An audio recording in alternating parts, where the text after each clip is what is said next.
Ayan, kumulo na. Ilalagay natin itong okra para sa asawa ko, ha? Kasi hindi siya kakain ng ganyan, eh.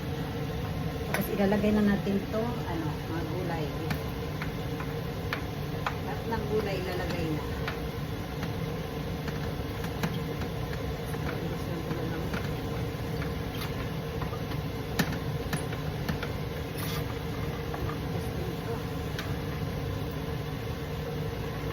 Lagay ko na yung lahat.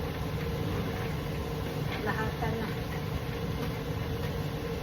Para wala nang iisipin pa. Ayan.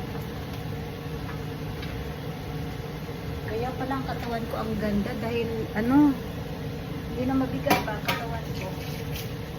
Dahil sa gulay. Ito naman ang susunod. Itong lauoy. Wala nang sabaw. Lalagyan na natin itong talong sa itaas. Parang paklit na to. Ang daming gulay. Ayan. Tapos ito naman. Kasya. Maingay ito. Exhaust fan. Maingay na exhaust fan. Ito. Ito ang sinasabing dashi. Dashi. Hondashi. Lagyan ng hondashi. Tapos, ito ang pinaka-favorite ko na miso. Inapa miso. Lagyan ng miso. Sobrang dami na. Pwede na. Ayan. Ito na siyang kumain.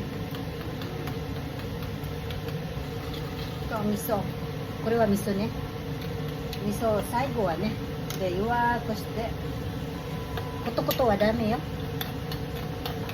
Huwag ipakuluan masyado kasi mamatay yung ng miso. Para siyang, kasi, yung yogurt, parang ganun ang ng miso. Maganda sa katawan. Ayan. Ako, sabi mo, maalat yan. Medyo maalat siya kasi yung naso kasi yung masarap na.